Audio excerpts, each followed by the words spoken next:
Tout Marocain connaît ce proverbe. Dkhol al-hammam, mashi bhal khroujo. Entrer au hammam, ce n'est pas comment sortir. On l'a tous entendu. On le dit souvent à la rigolade pour taquiner quelqu'un. Mais dans notre histoire d'aujourd'hui, ce proverbe ne fera rire personne. Ce n'est vraiment pas une blague. La femme dont je vais vous raconter l'histoire aujourd'hui, après être entrée au hammam, n'en ressortira pas comme avant. Elle a vécu une véritable incarnation de ce dicton. Qu'a vécu cette femme dans son hammam? Que lui est-il arrivé? Et qu'est-ce qui a changé en elle après en être sortie? C'est ce que vous allez découvrir dans notre histoire d'aujourd'hui.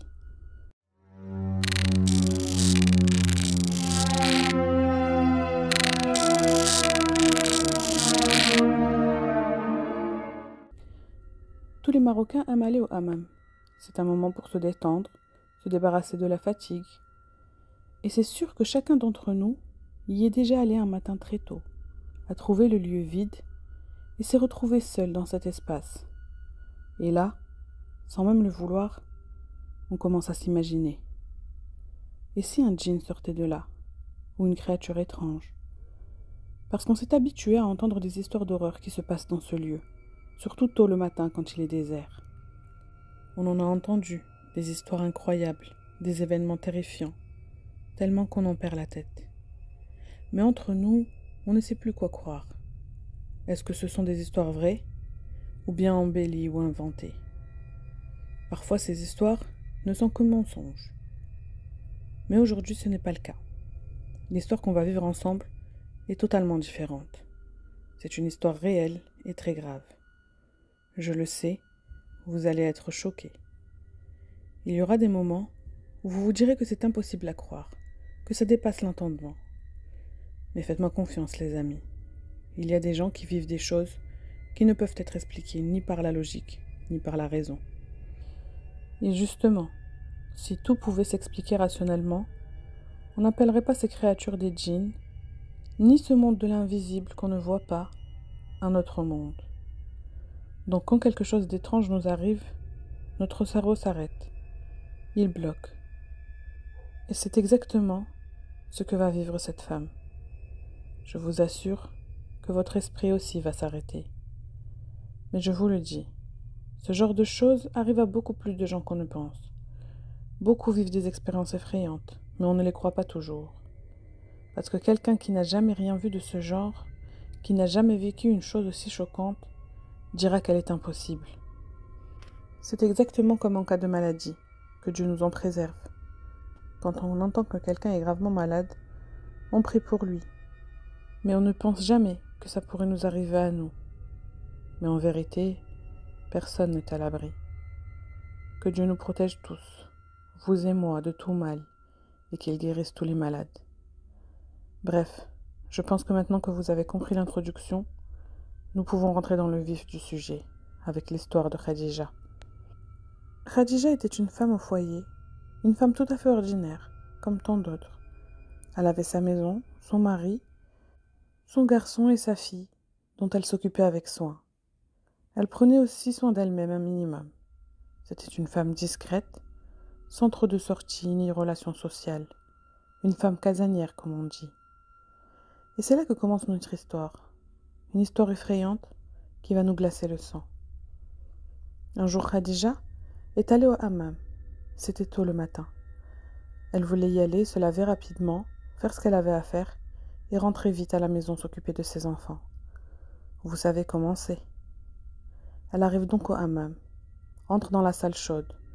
Mais l'eau n'était pas encore assez chaude. Le lieu était complètement vide. Il n'y avait qu'elle, car ça venait d'ouvrir. Elle entre, s'assoit, dépose ses affaires et commence à se laver, à se frotter comme on fait tous au hammam. Puis au bout d'un moment, elle entend des voix d'enfants près de la porte. Des petits, visiblement venus avec leur mère, ce qui est normal, surtout tôt le matin. Khadija n'y prête pas trop attention. C'est normal, les gens commencent à arriver petit à petit. Elle continue donc de se laver, quand soudain elle entend « Salem ». Elle se retourne et voit une femme ordinaire, aux cheveux longs tombant sur ses épaules, accompagnée de 2 enfants, qui se ressemblaient beaucoup, probablement des jumeaux. La femme avait l'air normal, et son âge semblait proche de celui de Khadija. Khadija lui répond avec le sourire « Wa alaykoum salam » et la femme vient s'asseoir à côté d'elle. Mais cette femme regardait Khadija d'une manière étrange, très bizarre. Pendant ce temps, ces 2 enfants sont allés dans un coin de la salle chaude, se sont assis l'un contre l'autre en silence, fixant l'horizon sans dire un mot. Khadija trouvait ça bizarre, et elle dit à la femme « Tes enfants, ils n'ont pas l'habitude du hammam, on dirait. » La femme répondit avec le sourire « Non, non, ils sont toujours comme ça. Même à la maison, ils aiment s'isoler. Ils ferment la porte de leur chambre et restent seuls. » Khadija s'est dit intérieurement « Peut-être qu'ils ont un trouble, un retard mental ou peut-être même de l'autisme. » Mais elle ne voulait pas embarrasser la dame avec plus de questions. Ce qui l'intriguait aussi, c'était le regard des enfants. Il était très particulier. Leurs yeux étaient grands ouverts, ne clignaient pas, comme des poupées. Ils fixaient un point, silencieux. Khadija continue de sourire sans dire grand-chose. C'est alors que la femme lui dit « Est-ce que tu peux me frotter le dos, s'il te plaît? Et si toi aussi tu veux que je te fasse le tien après, je le ferai. » Khadija lui répond gentiment « Sans souci, pas de problème. Laisse-moi juste chauffer un peu, je viens d'arriver. » La femme répond « Non, je suis un peu pressée. J'ai mes 2 petits à surveiller. » Donc Khadija accepte et lui dit « D'accord, viens. » La femme lui tend son gant, se retourne et Khadija commence à lui frotter le dos. Alors qu'elle l'a frotté, Khadija engage la conversation. « Comment tu t'appelles » Et la femme lui répond « Je m'appelle Aïcha, Aïcha al-Kbira » ce qui signifie la grande Aïcha. Khadija s'étonne un peu. « Comment ça? Ton prénom c'est Aïcha ou al-Kbira » La femme rigole et dit « Non, non, mon prénom c'est Aïcha al-Kbira. J'ai une sœur du côté de ma mère qui s'appelle aussi Aïcha, mais elle est plus jeune que moi. C'est pour ça qu'on m'appelle Aïcha la grande et elle juste Aïcha pour nous distinguer. » Khadija sourit. C'est la première fois que j'entends 2 sœurs avec le même prénom. Mais bon, si vous êtes demi-sœurs, pourquoi pas? La dame ajoute « Si tu voyais ma sœur, tu n'arriverais pas à nous distinguer. On est exactement pareils. Les mêmes yeux, les mêmes cheveux, la même tête. » Khadija continue de la frotter, de passer son gant sur son dos. Mais à un moment, un silence pesant s'installe. Elle jette un œil aux enfants dans le coin, toujours silencieux, collés l'un à l'autre à fixer le vide. Et là, elle remarque quelque chose d'étrange. À chaque fois qu'elle passe son gant sur le dos de Aïcha, des grosses saletés en sortent, mais pas des saletés normales. Des fibres épaisses, noires, et elles ne disparaissent pas. À chaque fois qu'elle passait au même endroit, ça revenait. Elle rinçait encore, et ça ressortait. Khadija trouvait ça très bizarre, mais elle continuait à frotter sans oser dire quoi que ce soit. Puis, Aïcha lui dit « Si tu es fatiguée, c'est bon, arrête. Tu as bien fait ton travail, tu m'as honorée. » Elle lui dit ça en riant. Khadija répond en riant aussi. « Franchement, j'ai l'impression que je ne sais plus frotter. Il y a encore de la crasse qui sort. » Mais Aïcha la rassure. « Non, non, c'est bon. Merci beaucoup, tu as bien travaillé. » Khadija arrête, rince le gant et se lave les mains. Puis Aïcha lui propose « Tu veux que je te frotte à mon tour ?» Khadija hésite un instant puis accepte. « Allez, vas-y. Je ne vais pas trouver quelqu'un d'autre pour le faire, de toute façon, le hammam est vide. » Aïcha prend le gant de Khadija, s'approche et commence à lui frotter le dos. Mais dès les premiers mouvements, Khadija ressent une douleur étrange. La main de Aïcha était dure, rugueuse, comme si 3 hommes la frottaient en même temps. Mais elle se dit « Je ne vais rien dire, elle est juste un peu brusque. » Mais plus ça allait, plus la douleur augmentait. Elle sentait comme si elle était écorchée vive. Alors elle lui dit « Doucement Aïcha, s'il te plaît, tu me fais vraiment mal. » Mais Aïcha ne répond pas. Elle continue à frotter, encore plus fort. Khadija se lève brusquement blessée et dit « C'est bon, c'est assez, que Dieu te récompense. » Mais à ce moment-là, elle regarde Aïcha. Elle voit que ses yeux sont devenus rouge sang et il y avait des gouttes de sang sur le gant. En voyant cela, Khadija prend peur. Ce regard rouge, ce sang sur le gant, elle comprend que quelque chose ne va pas du tout. Elle reste figée quelques secondes, complètement terrifiée. Aïcha, quant à elle, ne disait rien. Elle fixait Khadija avec ses yeux, qui faisaient vraiment peur. Elle n'avait l'air pas normal, comme une folle. Khadija commence à ramasser ses affaires, ses seaux, son gant. Elle prend tout et dit « Merci beaucoup, que Dieu te bénisse, bonne continuation » et s'éloigne vers la salle froide pour se rincer et sortir. Mais alors qu'elle part, elle sent le regard de Aïcha sur son dos. Un regard perçant, glacé, presque inhumain. Et les deux enfants, eux aussi, la fixaient comme en colère, prêts à l'attaquer. Khadija arrive dans la salle froide, remplit ses seaux, s'assied pour mettre son shampoing, son savon et se rincer. Mais son dos la brûlait terriblement. Elle comprend qu'elle avait été blessée sérieusement. Après s'être rincée, elle se lève pour partir, mais se rend compte qu'elle a oublié des affaires dans la salle chaude. Elle y retourne, et là, la salle est vide, complètement vide. Plus de traces de Aïcha et ses enfants. Khadija regarde à droite, à gauche, inspecte l'endroit, mais personne. Impossible qu'ils soient sortis sans passer devant elle, puisqu'elle était assise à l'entrée, mais ils ont disparu. Là, elle prend peur. Elle va vers la femme qui travaille à l'entrée du hammam pour lui demander « Tu n'as pas vu la femme avec ses deux enfants sortir ?» Mais la dame dormait profondément. Elle ronflait, comme si elle avait pris un somnifère. Khadija n'insiste pas. Elle prend ses affaires en vitesse, s'habille et rentre chez elle bouleversée. Elle n'arrive pas à comprendre ce qui vient de lui arriver. Et ce jour-là, elle essaye d'oublier et de ne pas trop y penser. Mais le soir venu, Khadija fait un rêve étrange. Dans son rêve, Khadija se voit en train de nettoyer le salon de sa maison, comme si elle s'apprêtait à recevoir quelqu'un. Puis elle entend frapper à la porte. Heureuse, elle va ouvrir, mais il n'y a personne.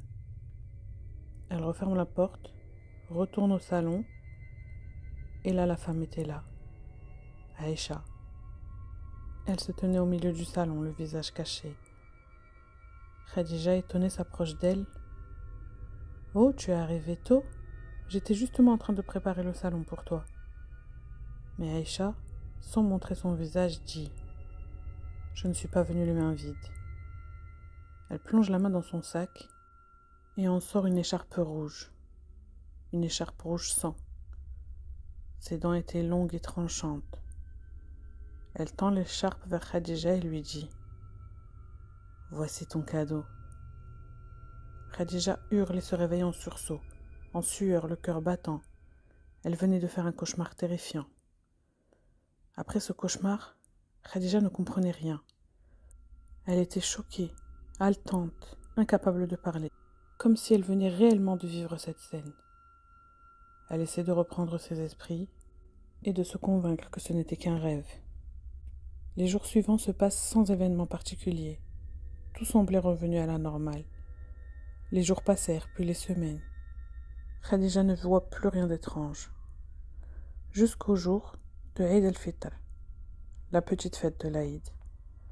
Ce jour-là, tout le monde se réveille tôt, content et joyeux.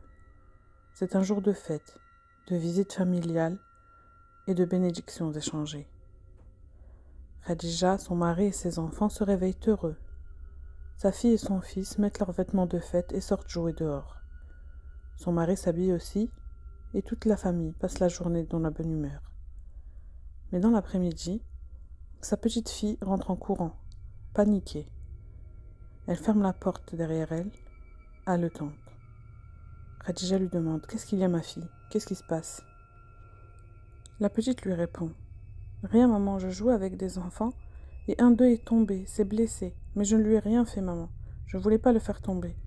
J'ai eu peur, alors je suis venue en courant. » Khadija la rassure. « C'est pas grave, ma fille. Reste ici et ne sors plus. » Quelques instants plus tard, quelqu'un frappe à la porte.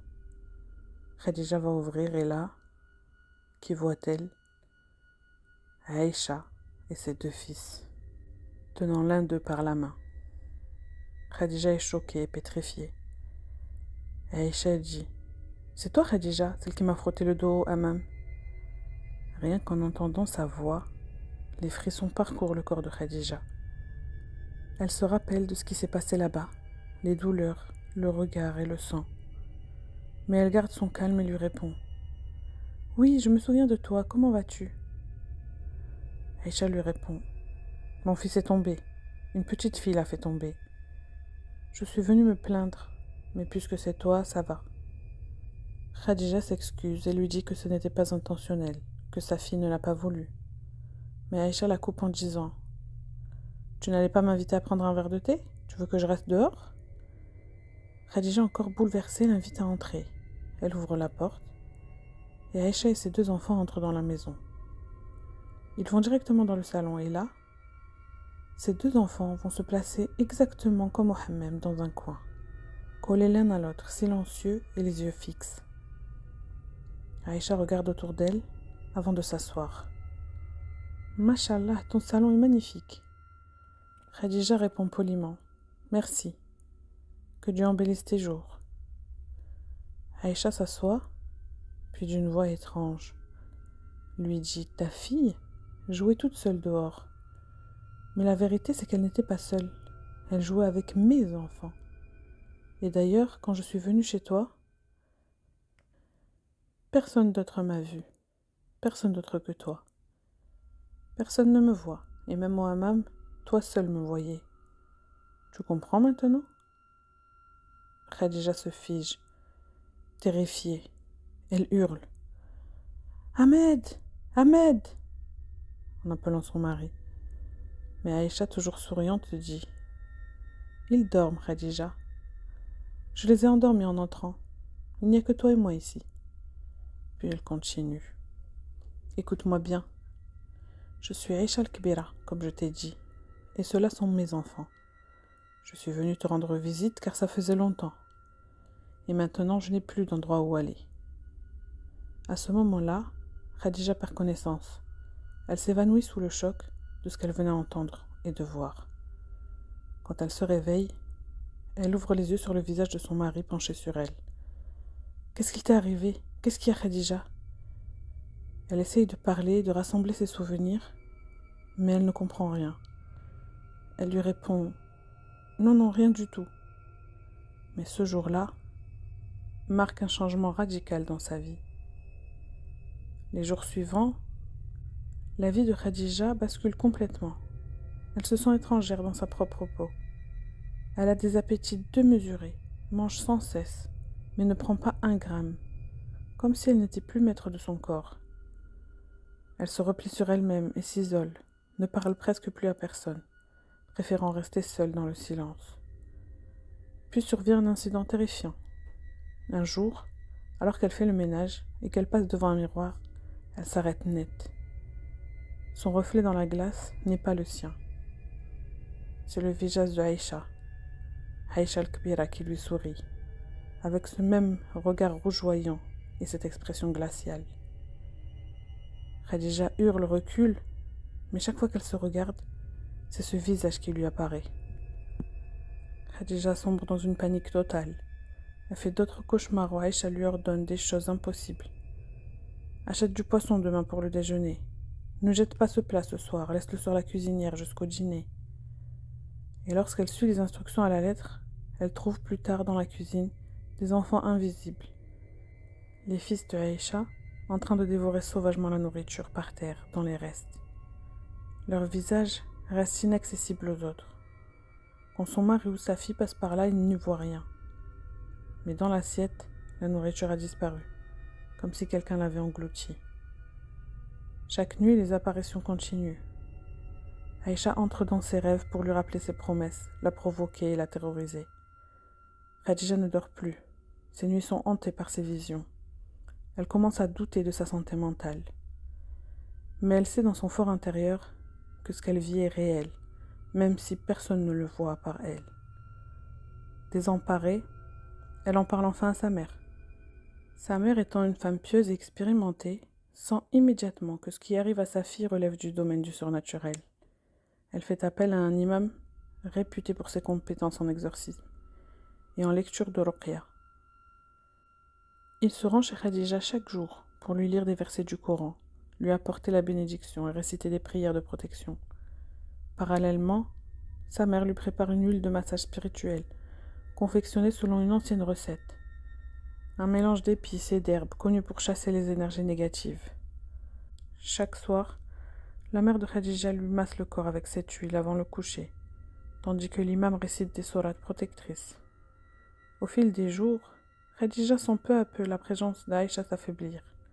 Les apparitions nocturnes se font plus rares, les heures d'impossible cessent, et le visage dans le miroir redevient le sien. Un matin, après plusieurs semaines, Khadija se réveille libérée. Elle se sent légère. Les obsessions, les cauchemars, la douleur et la peur ont disparu.